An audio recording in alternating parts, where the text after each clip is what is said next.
Olá pessoal, sejam bem-vindos ao canal Entre Linhas. É o momento de nós explorarmos as entrelinhas da lição da Escola Sabatina. Pessoal, já estamos aqui no quinto vídeo dessa série de 13 vídeos, onde estamos estudando o tema geral, as mensagens do Apocalipse, as 3 mensagens angélicas, para quem conhece. Hoje nós vamos estudar sobre a boa notícia do juízo. Será que o juízo é uma boa notícia? Acho que depende de quem, né? Depende do réu, né, pessoal? Depende do juiz, dos advogados. Realmente o juízo pode ser uma ótima notícia. Bom, pessoal, nesse vídeo aqui, o Ricardo ainda está de férias. Na verdade, coitado, ele não está de férias, tá? Na verdade, ele está muito ocupado com as atividades lá do mestrado dele, do trabalho. Então ele aproveitou, e está se dedicando a algumas coisas que ele precisa entregar e nós seguimos aqui no projeto. Então nós teremos a participação aqui do Alexandre, do Marcos e eu também vou trazer as perguntas para a discussão de sexta-feira. Beleza, pessoal? Espero que você esteja curtindo. Já não estou tão elegante aqui, A Nilza Amaral comentou, não estou tão elegante hoje, mas estamos aqui, para iniciar essa gravação e tentar transmitir o máximo da Palavra de Deus para vocês, beleza? Não esqueça, se vocês curtem, se vocês estão descobrindo o canal, como a gente vai comentar daqui a pouco, alguns que estão chegando no canal, se inscrevam, deixe seu joinha aí, acione o sininho para que você fique sempre alerta e ligado aqui nos novos vídeos que forem lançados no canal. Beleza, pessoal? Então, por enquanto, chama a vinheta.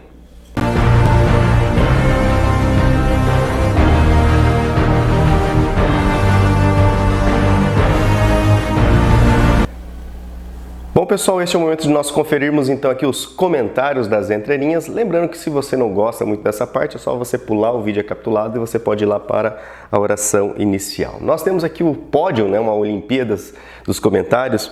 Os primeiros a comentarem aqui no vídeo, que geralmente é lançado todo sábado às 13 horas, lições fortes da Bíblia. Olá, meus irmãos, glória a Deus por sua disposição em compartilhar conosco. Graças a Deus, Deus tem nos fortalecido, nos curado aí dos resfriados, dessas gripes, mas estamos firmes e fortes aí, graças a Deus. Genésio Mioto também aqui em segundo lugar. Oi, feliz sábado a todos, uma boa semana, Estamos aí para mais um estudo dessa lição, também estamos aqui no pódio, bom estudo a todos. E em terceiro lugar, Nilza Amaral, bom sábado meninos, acho que sou uma das primeiras aqui hoje, hein? Sim, você foi a terceira aqui na minha lista. Às vezes o YouTube mostra aqui diferente, mas tá no pódio. E ela comenta assim, está tão elegante, né, Lúcio? Infelizmente a Nilza não vai poder fazer esse comentário hoje, né, Nilza? A gente tava lá com a casca de crente, Então tava bem elegante. Agora ela coloca assim, amo essa introdução. Fico super feliz quando lê a minha mensagem. Legal, e eu fico feliz quando você escreve aí, quando vocês deixam os comentários. E dá tempo da gente ler aqui na gravação, porque a gente já grava, Então, às vezes, você pode comentar e a gente não consegue ler aqui gravando. A gente só lê depois em casa, em offline. A Edilza Nascimento, uma parceirona do canal, diz assim, bom sábado, vídeo curtido, compartilhado, boa semana a todos, forte abraço. Obrigado, Edilza, que Deus continue te fortalecendo, sustentando. A Edilza sempre participa aí do culto de quarta-feira com a gente, pedindo aí pela família, por fortalecimento. Valdenice Cerqueira. Ah, ela não colocou a Valdernice Martins Cerqueira lá de Presidente Prudente. Agora eu decorei, mas é bom lembrar, colocar aqui, Valdenice. Olá, pastores virtuais. Estou muito feliz em participar do estudo da lição. Essa é importante, para o processo de santificação dos crentes em Jesus Cristo. E ela deixa aqui um hashtag CCC. Quem nunca viu isso, pessoal? É o curtido, comentado e compartilhado. Valeu, Valdenice Cerqueira. Hilda Pinheiro Silva, a mãe do Ian. Feliz sábado entre linhanianos. Hoje a pregação foi sobre o juízo, Fez até o Ian se comportar na igreja. Mas o juízo de Deus é esperança para nós que aguardamos tão ansiosamente. Exatamente. Evilásio Krieger também deixa aqui o comentário, que lição, e o tema dessa semana nos ajuda a preparar para o fim do mundo em que estamos vivendo em um momento único da história da Terra. A hora do juízo de Deus chegou. Exatamente, E que semana, pessoal? Estou gravando esse vídeo aqui no dia 20 de abril, as escolas públicas fechadas aqui na minha cidade, seguranças espalhadas por todo lugar. É a sociedade, um mundo maravilhoso que o homem, longe de Deus, está construindo, Estou sendo sarcástico. João Cavaco. Louvado seja Deus e obrigado pelo testemunho. Fica bem de fato. E a gravata no Lúcio, que Que de certo, né, honra a Deus. Obrigado aqui, João Cavaco, né, pelo seu comentário, ele também veio. Ele diz assim: apreciei a sua moderação e as questões. E veja que mesmo antes de vos ouvir as ideias espirituais que Deus me deu, estava em sintonia espiritual com o Alexandre e com o Marcos. Maravilha. Cumprimentos ao Ricardo. E aí ele deixa aqui o comentário, que não é só um comentário, né? O irmão João Cavaco aqui, como ele já testemunhou, ele gosta, né, de pensar, de se aprofundar e de compartilhar conosco aqui. E nesse comentário, nessa extensão aqui, nesse aprofundamento da lição, ele coloca aqui no tema 1, definição de temor conforme Apocalipse, né? Porque era temer a Deus e dar glória a Ele, né? O tema da lição passada.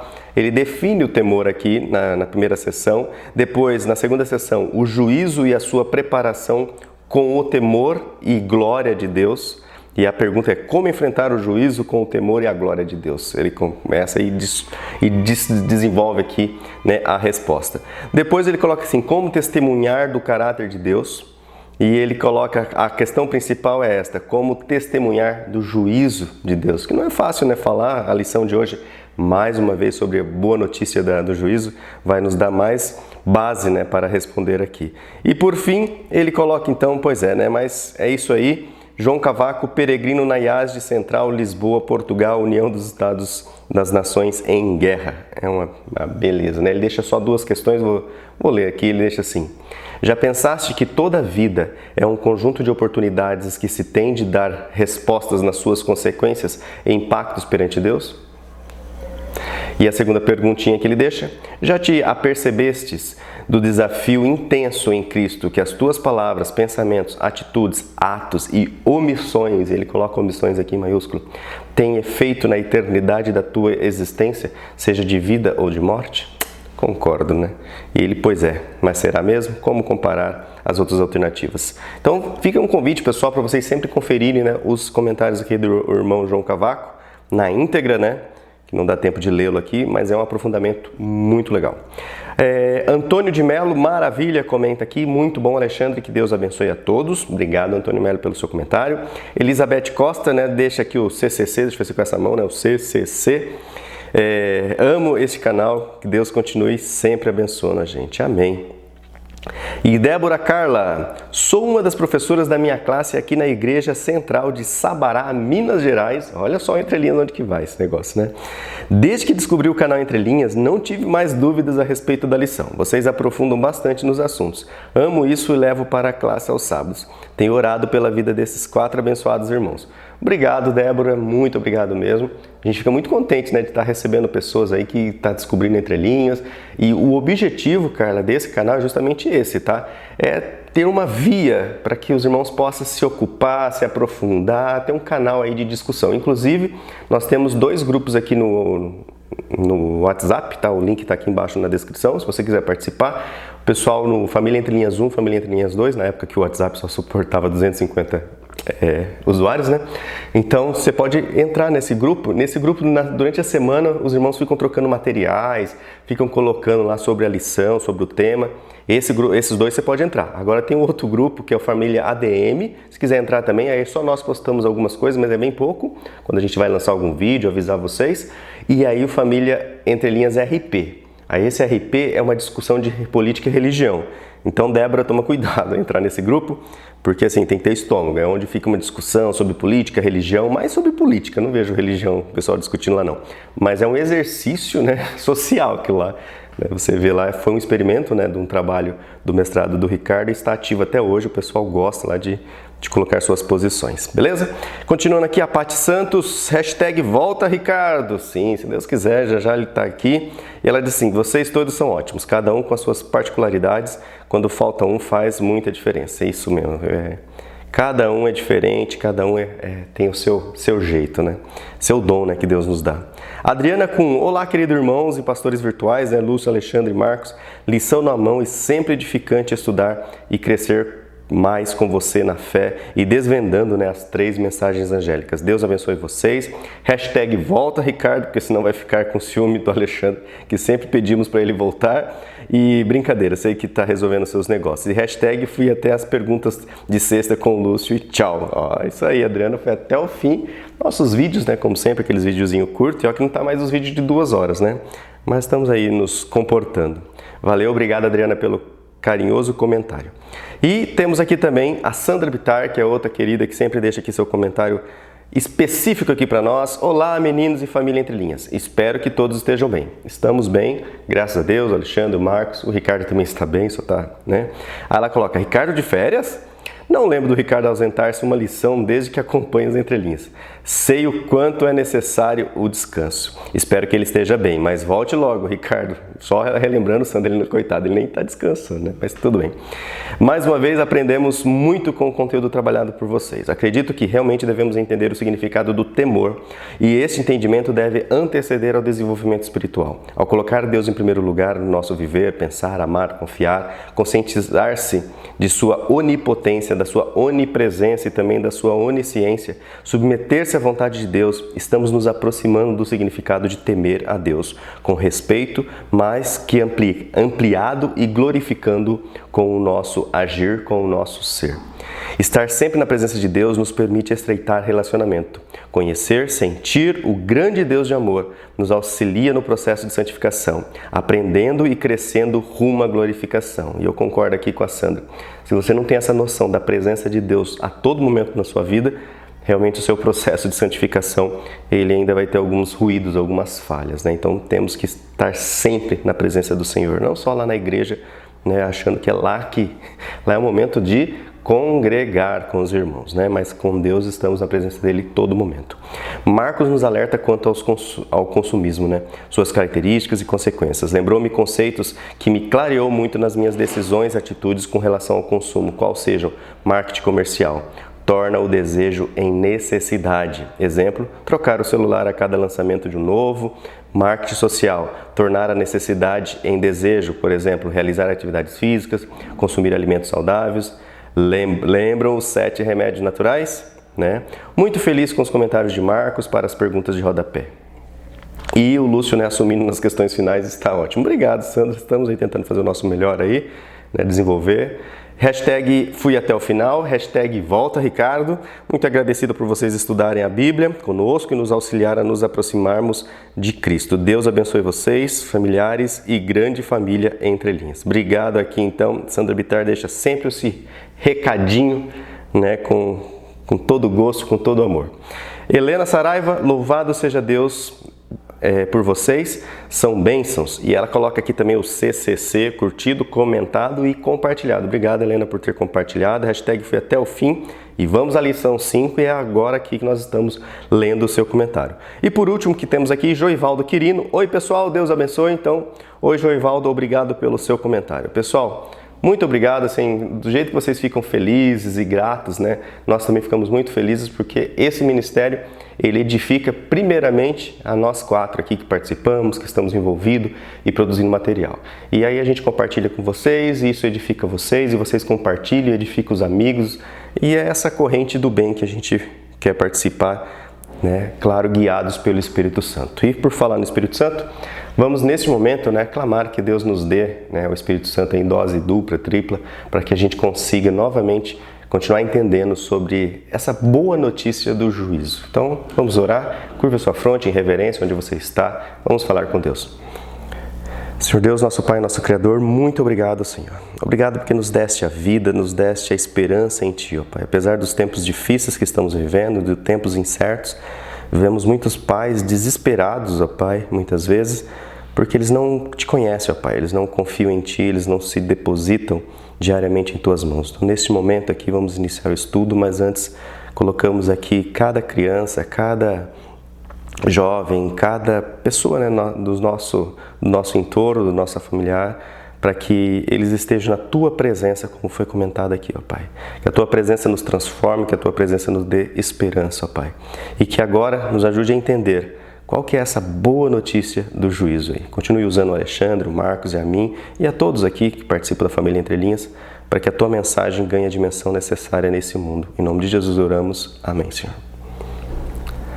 Bom, então chega aí, Alexandre, mais uma vez, esperamos a última, é com você.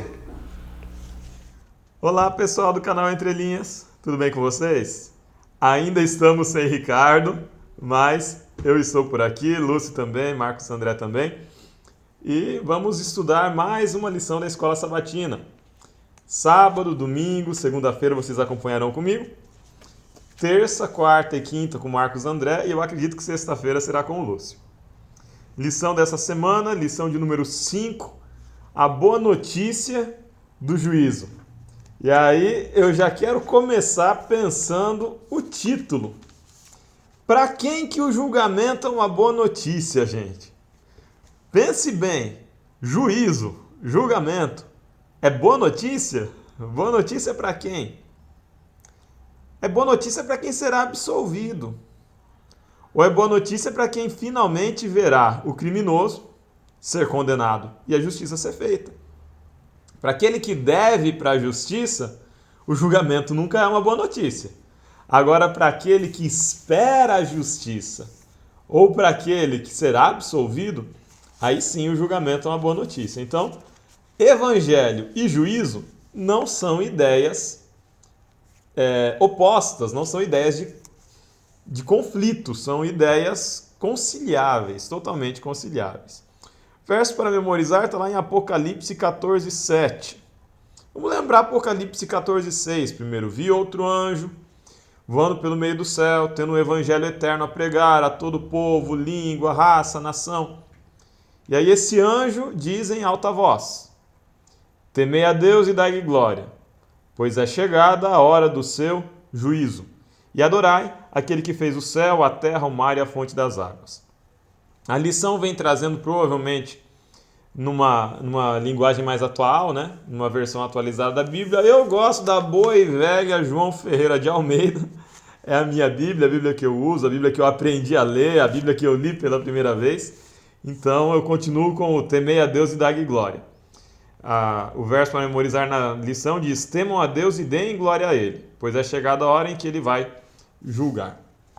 De qualquer forma, gente, a certeza do juízo, ela é algo, uma mensagem que atravessa todo o corpo da Bíblia. Seja lá começando em Gênesis, indo até Apocalipse, ou na ordem de escritura, né, de Jó até 3 João, toda Bíblia fala, em alguma medida, da ideia de que um dia Deus virá julgar a vivos e a mortos. Deus irá julgar. Essa é uma constante, a ideia da justiça de Deus e do juízo. O texto da lição diz o seguinte, no penúltimo parágrafo: o juízo revela a vontade de Deus, e que ele é justo e misericordioso no modo como lida com os salvos e mesmo com os condenados. Se a gente para olhar a Bíblia, em todo momento, como eu falei, nós temos a cena de um juízo que será realizado, a expectativa de um juízo. Quando a gente está lá no livro de Gênesis, já tem a ideia de um juízo a ser executado contra a serpente, desde o comecinho do livro de Gênesis. Se a gente avança para o livro de Levítico, vem a promessa de um juízo que seria derramado sobre o povo, na medida em que eles escolhessem a obediência ou a desobediência de Deus. Conforme a gente avança, o livro de Jó tem a presença de um Deus que julga. Se a gente avança ainda mais, lá no livro dos profetas maiores, né? Ezequiel, Daniel, vem falando de um Deus que vem para julgar. O livro de Daniel, ele em muitos momentos fala desse aspecto das profecias apontando para um juízo. Tem até a cena do tribunal no livro de Daniel, né? E no Novo Testamento, Jesus vem falando de um juízo que está eminente, que chegou. Jesus executa esse juízo, já na sua primeira vinda. E fala de um novo juízo. Lá em Mateus 24 já tem os indicativos, né, da plenitude do tempo, do dia em que aconteceriam essas coisas, os discípulos pedem para Jesus, e acontece um outro juízo, retratado em Apocalipse ali. Mas pera lá, 2 juízos? Sim, 2 juízos. Eu não falo aqui do juízo investigativo. Eu falo de um primeiro juízo em que o réu é o próprio Deus. Estranho isso? Vamos avançar para a lição de domingo e a coisa vai ficar mais clara. A lição de domingo tem por título Significado da hora do juízo. E quando a gente fala de juízo, nós podemos pensar um juízo que recai sobre alguém que cometeu um crime, mas de um juízo que é feito também em um litígio entre duas partes. Satanás, ele coloca em dúvida o caráter de Deus. Vamos lá para a história da redenção. Se a gente vai para o livro de Isaías, quando fala da profecia sobre Ciro, né? Que é um paralelo aqui com a luta entre Deus e o diabo. Se a gente vai para o livro de Apocalipse e fala da luta contra o dragão, Satanás, ele tenta colocar o seu trono acima do trono de Deus. E ele tenta colocar em xeque, em dúvida, o caráter amoroso de Deus. Na cruz, acontece um duplo juízo. Na cruz é julgado o diabo e na cruz é julgado o caráter de Deus. Será que Deus seria amor a ponto de entregar o seu próprio sangue para a salvação da raça caída? Será que Deus é justiça a ponto de entregar a sua própria vida para preservar a lei que é a expressão do seu caráter? Essa é a dúvida que Satanás havia lançado. Deus é justo? Deus é amoroso? Deus é misericordioso? Quando Cristo morre a morte de cruz em favor do pecador, quando Cristo, o Verbo encarnado, o próprio Deus, se entrega sem transgredir a lei em momento algum, Cristo resgata a certeza do caráter de Deus diante de todo o universo. Na cruz, Deus ofereceu a prova, Deus ofereceu o julgamento diante do universo, de si mesmo e do seu próprio caráter. Deus se submeteu ao escrutínio público de toda a sua criação e de todo o seu universo. E ele foi vitorioso nesse julgamento. O mesmo julgamento que revela o caráter de Deus, revela o caráter do diabo. Até a cruz poderia haver alguma dúvida no universo. Se o diabo era realmente mau, se as palavras dele eram realmente malignas, e se as dúvidas que ele levantava sobre o caráter de Deus eram verdadeiramente infundadas. Quando Satanás mobiliza toda a sua força e toda a sua influência sobre os homens para levá-los a macularem o corpo de Cristo, a abusarem da sua carne, a machucarem e a fazerem com que Cristo sofresse a morte de cruz. Enquanto Satanás faz tudo isso, ele também é julgado. Ele também acaba oferecendo-se ao escrutínio do universo. E ele demonstra, diante do universo, a malignidade das suas intenções, a perversidade dos seus argumentos. E o resultado final é a condenação eterna de Satanás. Então a cruz ela já é um momento de julgamento, que declara diante do universo a estrutura do caráter e a integridade do caráter de Deus e a malignidade do caráter do diabo. Mas a mensagem de Apocalipse 14:7, que é o texto base da lição de domingo e que é o texto base da semana também, é a mensagem do primeiro anjo que diz: temei a Deus e dai-lhe glória, pois chegada é a hora do seu juízo. E adorai aquele que fez o céu, a terra e o mar e a fonte das águas. A mensagem do primeiro anjo ela aponta Deus como Criador. Poderemos falar mais sobre isso no futuro. Mas ela fala de um Deus que é juiz e que vem para julgar. E ele vem para julgar agora os seres humanos. Satanás já foi julgado e condenado. Deus já foi julgado e absolvido. E chegará muito em breve o dia em que todos nós seremos colocados diante do juiz e seremos julgados. Quando nós vamos para o livro de Apocalipse fala de um momento em que houve silêncio no céu. Quer dizer que o céu fica vazio, fica silencioso, o universo fica silencioso no momento em que Cristo volta para a terra. E ele volta para julgar. Quando Cristo vem para executar sentença sobre o planeta, executar sentença sobre o diabo e sobre todos aqueles que não aceitaram a graça salvadora de Cristo Jesus para a sua salvação. O universo inteiro está atento, assistindo à execução desse juízo. O juízo sobre o pecado e sobre o pecador. Ele é um momento solene para todo o universo. É um momento sobre o qual todas as atenções de todos os seres criados estarão voltados para o planeta Terra, para ver o desenrolar do último episódio dessa história. Lição de segunda-feira vem falando o juízo e a misericórdia de Deus. E aí tem por texto base uma passagem de Apocalipse 20, 12. Talvez diante da cena do juízo, né? Então Deus está vindo para julgar.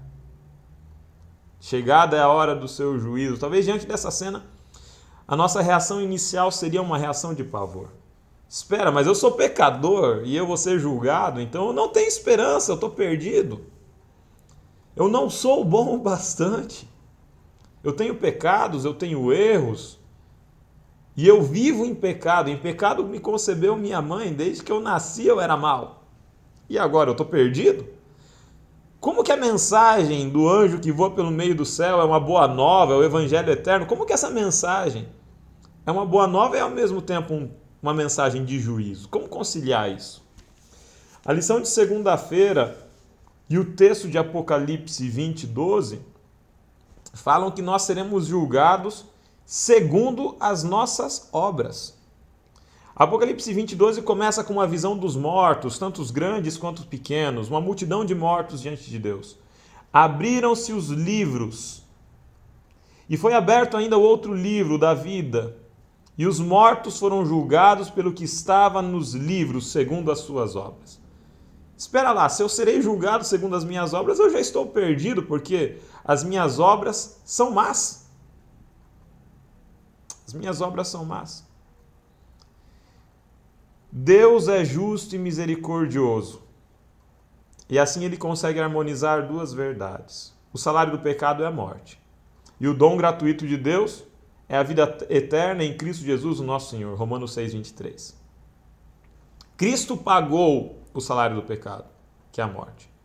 Cristo colheu e recebeu o salário do pecado, que é a morte. E ele nos oferece gratuitamente a vida eterna, que está em Cristo Jesus, nosso Senhor, pela graça. Pela graça unicamente somos salvos. Quando a gente tem a visão de Apocalipse 20, 12, são abertos os livros memoriais, os livros que contam a história dos nossos atos, dos nossos pensamentos, das nossas intenções. E esses livros revelam que nós estamos perdidos, nós somos condenados. Mas é aberto ainda um outro livro. E a passagem de Apocalipse 20, 12 fala desse livro. Foi aberto ainda o livro da vida. Esse livro não expressa as nossas atitudes, mas ele expressa a nossa aceitação do sacrifício de Cristo. O livro da vida diz que Cristo paga o preço pelos nossos pecados e que nele nós temos esperança de salvação. O que determina a nossa salvação não é o que está escrito nos livros memoriais. O que determina a nossa salvação é o nosso nome estar escrito no livro da vida. Ah, quer dizer então que as obras não são importantes?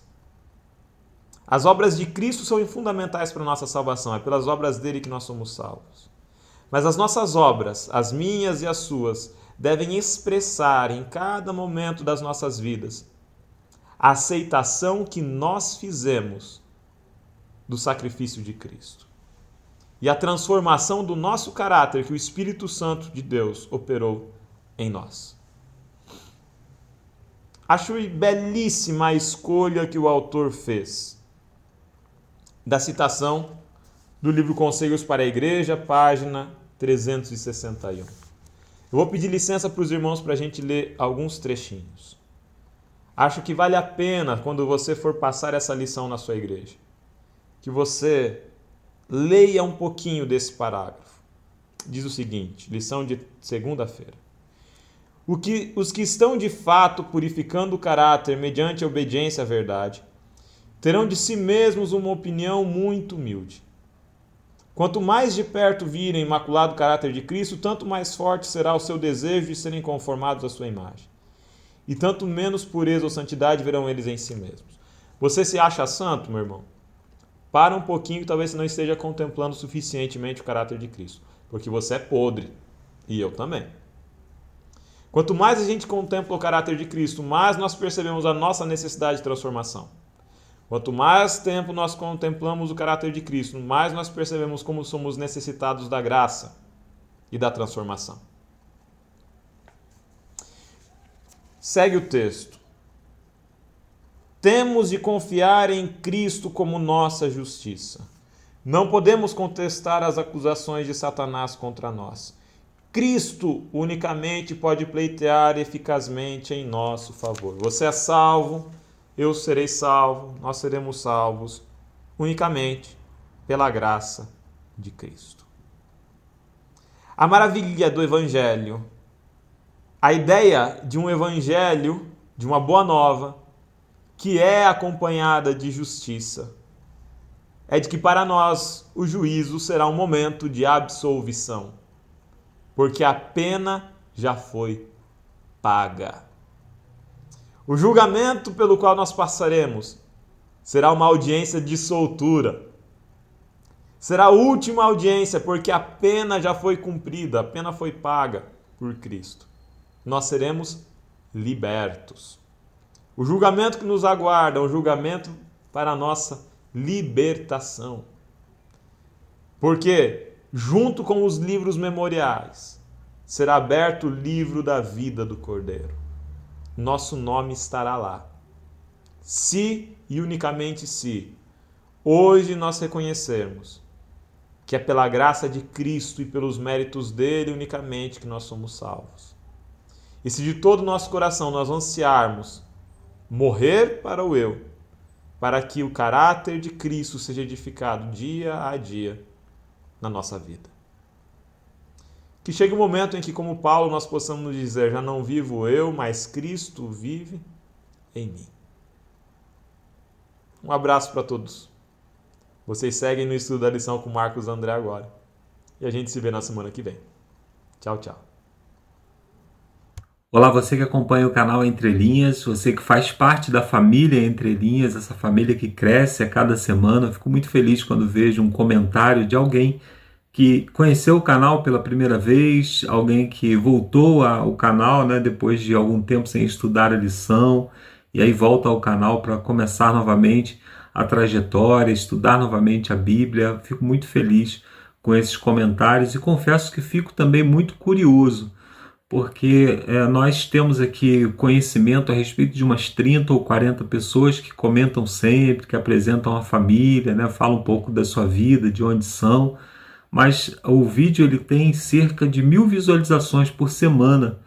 Então tem um grande grupo aí que não comenta e nós não sabemos muito a respeito dessas pessoas. Eu fico bem curioso para saber até onde o canal está chegando, né? Como a pessoa conheceu o canal. Mas eu sei também que nós só vamos saber sobre isso no céu. O céu contabiliza todas essas coisas, né? Inclusive o céu contabiliza aquela pessoa que compartilhou e que chegou até a vida de alguém, né? Alguém que comentou aqui no canal e o algoritmo do YouTube impulsionou a ponto de que outra pessoa conhecesse, né? O céu registra toda essa movimentação e nós vamos saber realmente sobre isso só quando chegarmos ao céu. Mas é muito bom saber que a cada semana nós temos aí um grupo de pessoas que nos acompanha, que considera o canal relevante, que tem paciência de nos assistir aqui até o final, né? Mais de 1 hora de vídeo sempre, mas nós procuramos também nos empenhar aqui para poder trazer um conteúdo que seja relevante, que vá até um pouco além do que a lição traz na sua linha, né? Por isso que o nome do canal é Entre Linhas, para que você possa aí também se satisfazer, né, com o estudo da Palavra de Deus e cada vez se apaixonar mais pelo estudo da Palavra de Deus, porque é importante nós termos essa fé, né, que vai além daquilo que ouvimos na igreja, que vai além daquilo que ouvimos do nosso líder, mas uma fé que realmente vá aos princípios bíblicos de maneira pessoal e permita que Deus fale de maneira pessoal com cada um, né? A Bíblia é um livro vivo, ela é diferente dos demais livros que nós lemos, porque ela é um livro vivo, ela consegue falar de maneira pessoal a cada pessoa que vá até ela, né, pedindo orientação do céu. Bom, na parte de terça-feira nós temos aqui o título Uma Cena Magnífica, e realmente quando nós lemos lá tanto Daniel quanto Apocalipse, né, nós vemos que fala ali de esplendor, que fala de beleza, que fala de glória, né, a glória de Deus, a glória do cenário, né? É muito importante, se você puder parar para ler, né, Apocalipse capítulo 4 e 5 e também o Daniel no capítulo 7, a partir do verso 9 até o 13, né, realmente fala ali da glória do céu, observando o cenário, né, observando os personagens ali, não só a parte teológica, mas observando também o cenário. É magnífico você visualizar essas coisas, né? E aqui o autor diz que o livro de Daniel e Apocalipse são complementares e nos apontam para acontecimentos dos últimos dias da história da Terra. Então são livros apocalípticos, né? Tanto Daniel quanto o Apocalipse são revelações, são profecias apocalípticas, né? Então o Apocalipse, né, ele avisa que chegou a hora do juízo, é isso que nós estudamos, né? Nós estamos estudando nessa quinta lição. Enquanto que Daniel revela quando o juízo começou, a profecia das 2.300 tardes e manhãs, né? E ali em Daniel, no capítulo 7, que também revela, né, como será esse juízo, como será o cenário todo ali, ele começa falando a respeito dos reinos desse mundo, de vários reinos que se intercalam, né? É interessante, né, que nós já estudamos sobre o livro de Daniel, e um cenário interessante para observar aqui dentro desse contexto, né, que quando Deus criou o ser humano, ele colocou o ser humano para governar sobre os animais, né? O ser humano tinha autoridade sobre os animais. Aqui nessa cena é uma cena então completamente desconexa da criação de Deus, porque os animais é que são proeminentes, né? Os reinos eles são proeminentes, eles são animais que governam, animais que lutam entre si, e os homens ali eles ficam em segundo plano, até que o Filho do Homem, ou seja, Jesus, né, na figura humana, ele retoma o poder novamente e dá o poder novamente aos servos do Altíssimo, né? Então nós vemos aqui esse cenário desconexo da criação e Deus restabelecendo tudo, né? Deus restabelecendo a ordem natural das coisas através de Jesus. É interessante você observar isso, né? E depois, então, dessa cena desconexa, né? Dessa cena de batalhas entre animais que se estraçalham entre si, né? Deus dirigiu a mente de Daniel para um glorioso evento celestial que endireitará tudo, né? Como eu falei anteriormente. Então, da ascensão e queda das nações e dos poderes opressores da terra para a sala do trono do universo e para o juízo final de Deus, quando ele corrigirá todos os erros e estabelecerá seu reino eterno de justiça. Então, o caos e o conflito da terra, né, eles são substituídos pela ordem e pela justiça do céu. Então, Cristo ele se torna o legítimo governante desse mundo e receberá de seu Pai o reino e o direito a isso. Então, o juízo ele restabelece a ordem de todas as coisas, colocando novamente o governo onde deveria estar, né? E Daniel, no capítulo 7, de 9, 10 e também o 13, e depois lá o finalzinho, né? O verso 26 e 27, aí ele pede aqui para que a gente descreva qual é o resultado desse juízo, né? Primeiro ele descreve um tribunal se estabelecendo, né, um rei em seu trono, apto a julgar. Nós devemos lembrar que no passado era comum que o rei ele ocupasse também o papel de juiz, ele desse a palavra final, né, nos julgamentos. Nós podemos lembrar de Salomão, né, naquela história das duas mulheres, né? Salomão era rei, mas quem julgou o caso das duas mulheres, por ser um caso muito difícil, foi Salomão, né, que era sábio o suficiente para julgar o povo. Então era normal essa cena de o rei do universo sentado no trono para julgar. Então é comum isso. Então esse julgamento acontece, né, e o juízo que se estabelece ali faz com que o Filho do Homem se torne governante supremo. Isso faz com que os santos do Altíssimo recebam um reino. Então, lá no final, né, no finalzinho do capítulo, nos versos 26 e 27, diz que os santos do Altíssimo eles receberão de novo o reino, a glória do reino, né? Então, o destino de toda a humanidade é decidido no tribunal. A justiça reina. Essa é uma das mais incríveis e maravilhosas notícias das Escrituras, né? A boa notícia é que termina muito bem para os fiéis revestidos com a glória de Cristo. É interessante que o juízo de Deus ele coloca todas as coisas no seu lugar, mas não só isso, né? A misericórdia de Deus em perdoar pessoas que não eram dignas de ser perdoadas, né? Mas que confiaram em Deus o suficiente e foram colocadas em lugar de destaque novamente, né? Foram redimidas, revestidas com as vestiduras brancas do Cordeiro, lavadas no sangue do Cordeiro. Isso é muito importante saber, que o juízo de Deus ele não é um juízo apenas de justiça cega, né? Como a justiça deveria ser para ser justa, né? Porque a justiça é quando alguém que deve paga, isso é justo, né? Mas além da justiça há a misericórdia, né? Porque Deus ele estabelece um plano no qual aqueles que não merecem misericórdia recebem misericórdia por meio de Jesus, né? É muito interessante pensar a respeito disso, né? Então a cena descreve ali os seres celestiais, né, ao redor do trono de Deus, todo o universo, inclusive os seres não caídos, né, especialmente os seres não caídos, que admiram essa cena de juízo ao longo do conflito travado por milênios que está prestes a acabar. A batalha pelo trono do universo está totalmente decidida. Isso é fantástico, né? Nós imaginarmos que um dia Deus vai julgar, né, os poderes dessa terra, as maldades dessa terra, vai findar o mal e estabelecer novamente o reino de paz e de alegria no qual ele planejou nos colocar desde o princípio, né? Aí na perguntinha aqui do rodapé, Daniel estava certo sobre os impérios que surgiriam e desapareceram depois, né? Que surgiram e desapareceram depois, como previsto. Por que, então, faz tanto sentido confiar na palavra de Deus sobre o que diz a respeito do último reino, o domínio eterno que não passará? Bom, Daniel ele tinha isso apenas como uma previsão, mas ele já confiava, né?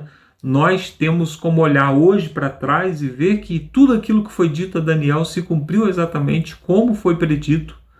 E então só falta cumprir realmente a vinda de Jesus para estabelecer o reino eterno. Se nós olhamos para trás e vemos que Deus cumpriu tudo que prometeu até agora, ou seja, que Deus continua no controle de todas as coisas, por que duvidar, né, do fato de que ele vai estabelecer o reino eterno, ou seja, que ele vai cumprir a última parte da profecia que foi prometida ali, né? Só a última parte não se cumpriu ainda. Nós podemos confiar com base no que nós já vimos, ou seja, até a nossa fé, ela é uma fé que se baseia em algo que Deus já fez, né? Na quarta-feira nós temos um vislumbre do céu. Apocalipse 4, novamente o trono de Deus, né, sendo visto, mas agora por João, e visto por dentro, né? Daniel ele tem uma visão de fora, né? Ele vê o trono e ele vê Jesus vindo, né, da parte de fora. Apocalipse capítulo 4 e 5 já falam de uma cena de dentro. João vê Jesus entrando. Então é uma cena um pouco diferente, né? João contemplou uma porta aberta no céu e recebeu um convite: suba até aqui e eu lhe mostrarei o que deve acontecer depois dessas coisas. Apocalipse 4, verso 1. Jesus convidou o apóstolo a olhar a porta aberta no santuário do céu. Nós também podemos olhar através dessa porta aberta e ter um vislumbre do plano eterno da salvação. Somos testemunhas de questões que estão sendo decididas nas cortes celestiais. Então, quando nós estudamos esse tema, o tema do juízo, nós estamos aceitando esse convite, né, o convite de Deus para olhar através dessa porta aberta, através do juízo, através da cena que foi estabelecida lá, a cena do juízo, para que possamos conhecer também a respeito disso, né, essas questões que são fundamentais a respeito do conflito e também de como Deus vai julgar a todos nós. Apocalipse 4, 2 a 4, que semelhança há entre a cena do juízo de Daniel 7 e essa de Apocalipse capítulo 4, né? Que ambos descrevem um trono, no caso o trono de Deus, né? E Deus com muito resplendor sentado nesse trono, um trono magnífico, né? E apto a julgar, pronto a julgar, né? As cenas têm algumas coisas que são idênticas, né? Mas tem algumas coisas que são um pouco diferentes também. Eu vou comentar mais para o final a respeito das diferenças, porque eu não quero confundir, né, a lição com esse meu comentário, mas eu acho importante comentar, né? Vai ser uma espécie de uma entrelinhas a respeito dessa cena, né? Então, Daniel, capítulo 7, né, ele fala também da abertura de um livro. Aqui também fala da abertura de livros, né, da abertura de um livro. Apocalipse 4 apresenta uma cena na sala do trono de Deus. O Pai assenta-se no seu trono cercado por seres celestiais, né? Então há trovões, relâmpagos, né? Notamos que há ali 24 anciãos ao redor do trono de Deus. Esses anciãos, o autor aqui ele cita, né, uma divisão que havia no sacerdócio levítico, né, 24 divisões, e esses sacerdotes representavam o povo diante de Deus. Em 1 Pedro, no capítulo 2, verso 9, diz que nós somos, né, a geração eleita, sacerdócio real. E aí ele diz, talvez, porque nós não temos certeza a respeito de quem são esses anciãos, né, ele diz assim, talvez esses anciãos representem todos os remidos que um dia se alegrarão em torno do trono de Deus, ou talvez represente as pessoas ressuscitadas na ressurreição de Cristo, que ascenderam ao céu. O fato de que esses anciãos estão usando coroas e com vestiduras brancas, isso nos remete, né, aos remidos, pessoas que recebem a coroa de vitória, né, e também as vestes brancas lavadas no sangue do Cordeiro. No entanto, a Bíblia não é clara a respeito disso, né, a respeito de quem são essas pessoas, mas podemos sim inferir que são seres humanos remidos ali, que já estão no céu, como se fossem as primícias da colheita, né, as primícias da colheita que será finalmente feita por Deus. De qualquer forma, isso é uma boa notícia. Há alguns dos remidos da terra ao redor do trono de Deus. Pelo poder do Espírito Santo, eles venceram e estão vestidos de branco, simbolizando a justiça de Cristo, que cobre e purifica os pecados. Eles têm coroa de ouro na cabeça, indicando que venceram o mal e fizeram parte da linha real de crentes cheios de fé. Então, nós podemos nos alegrar em saber que já temos pessoas lá no céu nos representando, né? Mas ainda que esses não fossem representantes, nós temos Jesus, né? O nosso sacerdote, o nosso representante. Hoje nós temos no trono do céu, sentado à direita do Pai, um ser humano, um irmão nosso, que intercede por nós. Então, independente desses seres aqui, nós já temos aí Jesus nos representando, e é mais do que o suficiente, né? Vemos um trono no céu, e Deus assentado sobre ele, a seres celestiais ao redor do trono, e logo todo o céu começa a cantar. E a intensidade do louvor fica cada vez mais forte. Aí nós não sabemos o ritmo, né, da música que era cantada, mas nós podemos imaginar um grande coral cantando, né? E nós temos a letra do que estava sendo cantado, né? Não temos o ritmo, mas temos a letra. Tu és digno, Senhor, e Deus nosso, de receber a glória, a honra e o poder, porque criaste todas as coisas. Por tua vontade elas vieram a existir e foram criadas. Então aqui, quem está sendo louvado é o Deus, o Pai, né? Assentado no trono. Por que nós sabemos disso? Porque Jesus ainda não entrou, né? Somente no capítulo 5 que Jesus entra. Então aqui nós vemos um louvor ao Pai, né? Porque a vontade dele é que criou todas as coisas. E na quinta-feira, então, né, nós vemos Apocalipse 5, de 1 a 5, que novamente fala a respeito de um trono, mas é a mesma cena, né? Não é uma nova cena de juízo, um novo trono, é a continuidade do que estava sendo dito no capítulo anterior. Você pode ver isso no capítulo 5, verso 1, né, que é a continuidade ali. Há um livro em forma de rolo, escrito por dentro e por fora, e selado com um selo divino, com 7 selos, né? E ninguém no céu, na terra, podia abrir o livro. Então era um problema sério. Nenhum ser angelical poderia abrir esse livro, porque esse livro estava selado, estava lacrado por dentro, por esses selos, né? Eu já vi alguns comentários a respeito desse rolo, né? E esse rolo era uma representação de um documento, provavelmente um documento de escritura. No passado, como que era feita uma transferência de propriedade, né? Eles iam até a presença de uma autoridade e faziam uma escritura, e essa escritura era feita em 3 cópias. Uma cópia ficava com uma das partes, a outra cópia ficava com a outra parte, e uma cópia lacrada ficava com um juiz ou com uma autoridade. E essa autoridade, ela guardava essa cópia até que alguém pudesse chegar para resgatar. Quem que poderia chegar para resgatar? Alguém que tivesse o nome da família. Então, por exemplo, eu vendi o meu terreno, né, o terreno da minha família. Então eu botaria lá o meu sobrenome, né? No passado não havia sobrenome, mas haviam lá as descendências, né? Então era da família tal, filho de fulano de tal, e assim por diante, né? E colocava o nome de toda a família ali por fora e por dentro a escritura. Qual era o pedaço de terra, enfim, as condições que ele estava sendo transferido. Por que isso era feito? Porque no passado não se podia vender a terra, você podia apenas ceder o direito sobre a terra, porque no ano do jubileu voltava novamente a terra para o proprietário. Então aquela pessoa que era dona da terra, ela cedia, arrendava aquela terra por um período e no ano do jubileu voltava para a família. Só que o familiar, a pessoa que fez o negócio, pode ser que ela já tivesse morrido.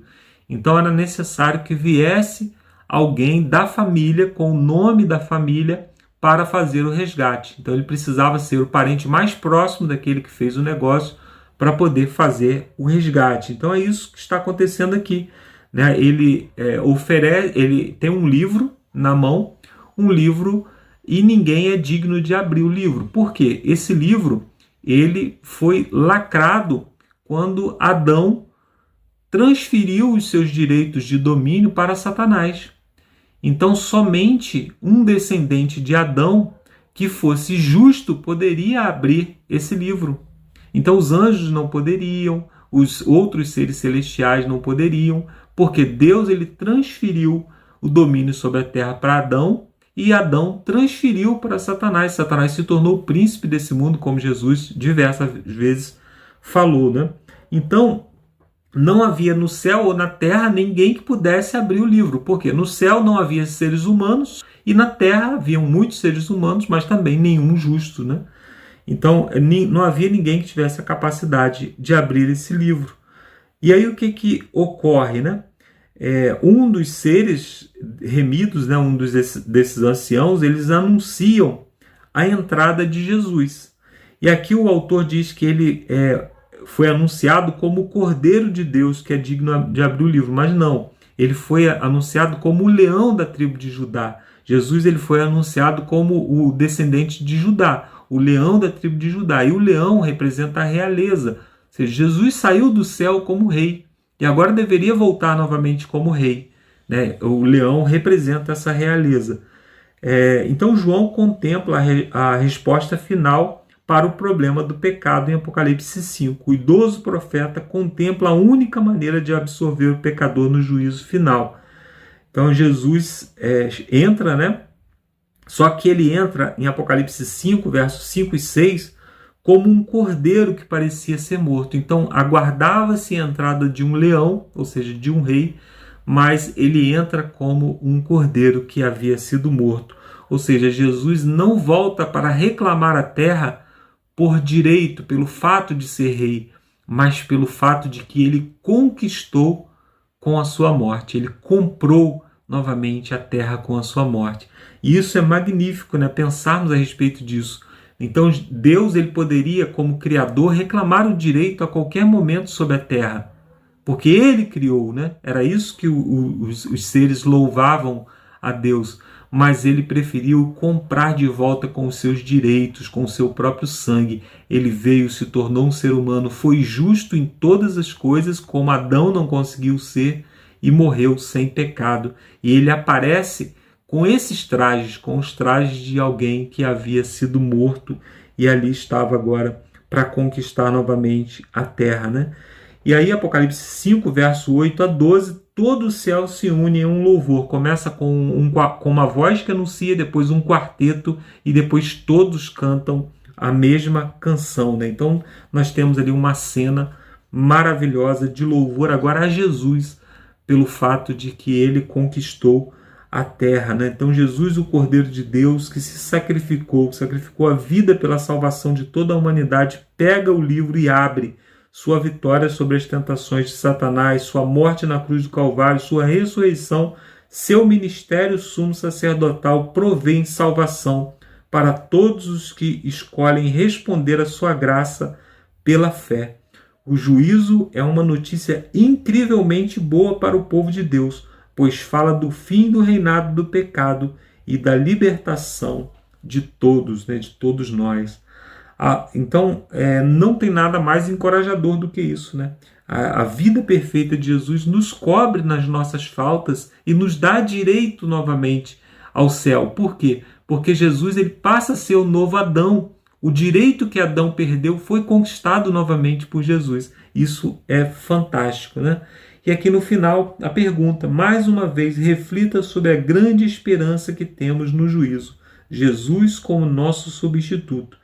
Por que essa é a nossa esperança? Porque Jesus, ele viveu e morreu uma vida justa, como era requerido pelo juízo, pelo tribunal. E ele morreu para nos salvar. Então nós temos esperança no juízo. O juízo para aqueles que aceitam a Jesus como Senhor e Salvador das suas vidas. O juízo é uma boa notícia. O juízo é o próprio Evangelho. O juízo é a restituição de todas as coisas. Então até aqui, lição da Escola Sabatina, aquilo que você vai compartilhar com a sua classe. Agora eu gostaria de fazer um comentário a respeito dessa cena, mas para que você observasse outras coisas, né? Essa cena que é descrita em Apocalipse 5 não é a mesma de Daniel 7. Por quê? De Daniel 7 é aberto o livro da vida, aquele livro que contém todas as nossas obras, as obras boas e as obras más, para um julgamento. Mas aqui nessa cena de Apocalipse 4 e 5, quem está sendo julgado é Jesus. A obra meritória de Jesus aqui na terra passa por um juízo. Essa cena ela acontece logo após a ressurreição de Jesus. Ele morreu e foi ao céu apresentar o seu sacrifício. Ele foi como um cordeiro que havia sido morto. Ele apresentou o seu sacrifício. Foi recebido no céu com louvor. E em seguida o que acontece? O Espírito Santo é derramado sobre toda a terra. Então nessa cena aqui, Jesus ganha autoridade para que eu e você possamos sair para pregar o Evangelho, porque agora a terra pertence a Ele. Ele pegou a escritura da terra, Ele pegou e abriu a Escritura, e nós temos o direito de, então, através de Jesus, levar o Evangelho, porque agora Jesus é o príncipe dessa terra, não mais o inimigo. Ali a cabeça de Satanás foi esmagada e o Espírito Santo, pelos méritos de Jesus, foi enviado a toda a terra e tomou posse daquilo que foi conquistado através de Jesus. Então, na lição da Escola Sabatina, ele está comparando as duas cenas e realmente há similaridade entre elas, são duas cenas de julgamento.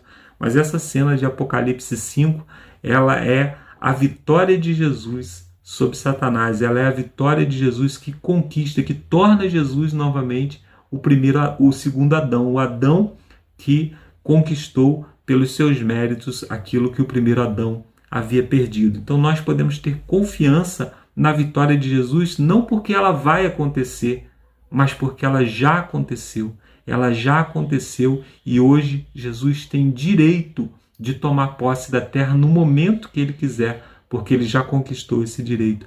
Então que esse direito seja também o seu direito através de Jesus. Lá em Daniel, no capítulo 7, diz que a posse de Jesus sobre a terra dá direito a nós, a todos nós, de reinar sobre a terra. Então tome posse desse governo de Jesus e vá, pregue o Evangelho, fale desse reino, espalhe esse reino por onde você passar. Eu termino aqui essa minha participação, foi até mais longa hoje a minha participação, né? Espero que tenha valido a pena. E agora você fica com o Lúcio, que vai fazer a parte de sexta-feira, aquelas perguntas para reflexão. Um abraço e até a semana que vem com mais um estudo da Palavra de Deus. Valeu, Marcos. Agora continua aqui então de sexta-feira. Valeu, Alexandre, também, que sempre trazendo aí os comentários. Eu sou fã do Ricardo, do Alexandre e do Marcos também, pessoal. Aprendo muito com eles. Não tenho os dons que eles têm, com certeza, da palavra, da articulação. Mas é isso aí, né? Cada um com seus dons. Mas vamos lá. É hora da gente, então, trabalhar aqui as perguntas para a discussão de sexta-feira. Lembrando, né, quem está chegando no canal, né, nós temos sempre um manualzinho aqui. Inclusive, o meu da próxima lição já chegou, né, do próximo trimestre. Espero que você já esteja providenciando o seu, faça a sua assinatura.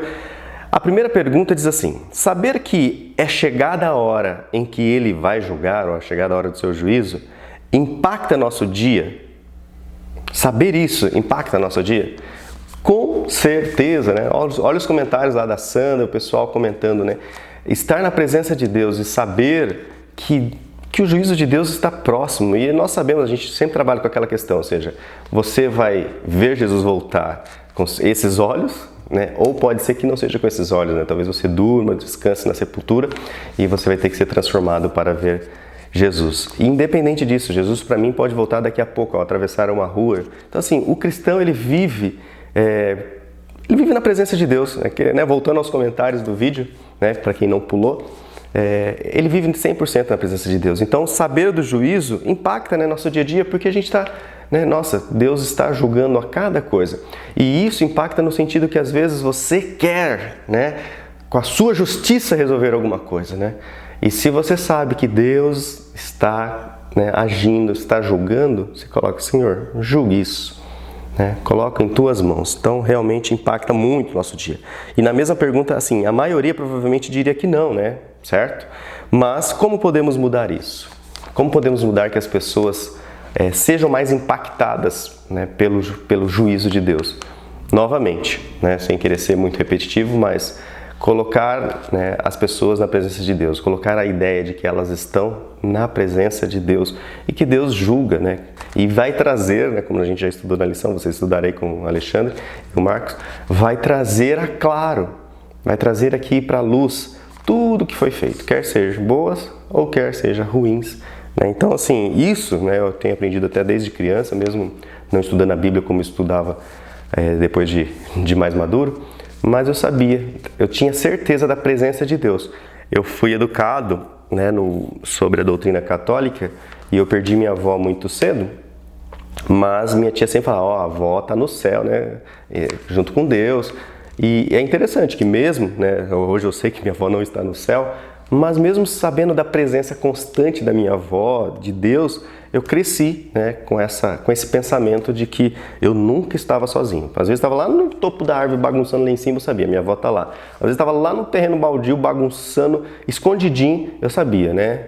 Deus, eu não estou sozinho, né? A presença de Deus, no caso quando eu era criança, né, e a minha avó estariam lá. Mas depois eu aprendi que minha avó não está lá, mas de certa forma isso ajudou a saber que eu nunca estou sozinho e eu tenho a presença do meu Deus a todo momento. Pergunta 2. O juízo é uma boa notícia? Essa é a pergunta, né? É retórica, claro, mas sim, o juízo é uma boa notícia. Principalmente para quem é inocente, né? E sabe que no julgamento vai ser inocente. É uma ótima notícia. Mas aí eu reforço a pergunta: será que o juízo é uma boa notícia para quem é culpado? E aí, você e eu, será que nós somos inocentes ou nós somos culpados? Né? Mas aí fala assim: a atuação de Jesus por nós no juízo nos motiva a ser fiéis, sabendo que somente por causa do que Ele fez tem salvação? É uma pergunta, nos motiva a ser fiéis? Com certeza, porque, como eu falei, o juízo é uma boa notícia para quem é inocente. Para quem é culpado, não é uma boa notícia, porque vai chegar no veredito, culpado, e você vai ser condenado. Mas saber do que Jesus fez para a gente, e saber assim que a obra dele é completa em nossa vida, você fala assim: vem juízo, é uma boa notícia. É uma boa notícia para que o mal, né, seja cessado, para que, como diz Tessalonicenses, né, ou seja, tudo que é corruptível se transforma, seja revestida em incorruptibilidade, tudo que é mortal da imortalidade.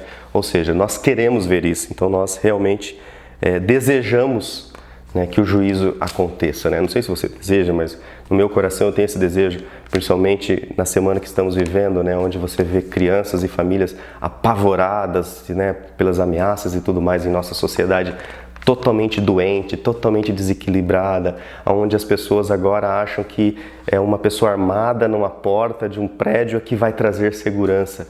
A nossa segurança está no Senhor. Em vão vigia a sentinela, se o Senhor não guarda a cidade. Ai, pessoal, a sociedade está colocando Deus cada vez mais longe e depois resolvendo os problemas disso. E depois ainda vão perguntar: aonde estava Deus? Deus sempre esteve com a mão estendida, mas a nossa sociedade é cada vez mais, ela está jogando Deus lá fora. E nós cristãos temos que tomar cuidado com isso. Tem um sermão sobre a caixinha, né? Que a gente trabalha sobre isso, né? Será que Deus, a sociedade, mesmo os cristãos, ainda estão colocando Deus dentro de uma caixinha e de vez em quando vai lá e abre a caixinha? E não é isso. Mas vamos lá para não consumir muito tempo, né? Que acho que eu me empolgo demais e eu vou devagando aqui. 3. O juízo revela o caráter de Deus. É uma afirmação. Isso se encaixa no cenário do grande conflito?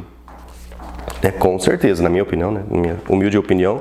Sim, grande conflito entre o bem e o mal, entre esse surgimento do pecado, onde Deus está permitindo que o pecado se revele em sua plenitude, de forma completa, porque, como está escrito, o pecado não se levantará uma segunda vez, né?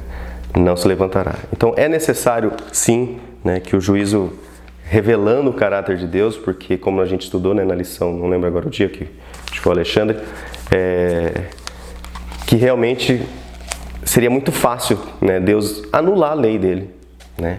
Mas através do juízo ele revela que o caráter de Deus é imutável e que o salário do pecado é a morte. Ou seja, tudo que Deus fala é verdade, a lei de Deus é perfeita, o juízo de Deus é perfeito, tudo que Deus faz é perfeito. Inclusive, né, nessa revelação total aí ao universo sobre o caráter do pecado, que está próximo, né, do fim, está próximo de Jesus voltar aí, colocar um ponto final aí, conforme a Bíblia nos fala. Beleza, pessoal? Acho que é isso, né? Acho que eu consegui aqui colocar algumas considerações. Espero que vocês, né, continuem aí estudando com a gente aqui no Entre Linhas, compartilhando a sua classe da Escola Sabatina. Se você não conhece uma classe da Escola Sabatina, você é convidado, procure uma igreja adventista perto de você, e todo sábado de manhã, a partir das 9 horas geralmente, você vai lá ter a Escola Sabatina, vai ter o culto, e aí você vai ter uns irmãos lá que você vai conseguir discutir mais esses assuntos. Beleza, pessoal? Muito obrigado pela sua companhia até aqui, e vamos então agora encerrar do jeito que nós começamos, né? Com uma oração. Então, oremos. Senhor Deus, nosso Pai, nosso Criador, obrigado, Senhor. Concluímos aqui mais uma lição, palavras sábias, não as nossas, mas as que o Senhor deixou escrito para que nós refletíssemos, Senhor.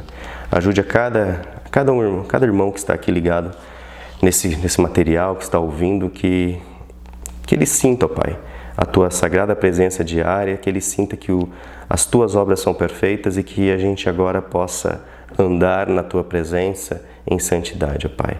E isso, Paulo escreve para que não pecamos, mas se nós pecarmos, que cada um sinta, ó Pai, que tem um advogado no céu, Jesus Cristo, que opera por nós, ó Pai. Dê-nos essa esperança e venha logo, Senhor, porque esse mundo, infelizmente, está se distanciando cada vez mais da Tua palavra, da Tua mensagem. Continue conosco, ó Pai, nos dê aí um bom dia, uma boa noite, nos dê sempre uma boa vida na Tua presença, em nome de Jesus que oramos. Amém, Senhor. É isso aí, pessoal. Então nos vemos agora já na 6ª lição, onde nós vamos estudar sobre a hora do juízo. É a boa notícia e agora vamos ver a hora. Então fiquem com Deus. Até lá, se Deus quiser. Tchau, tchau.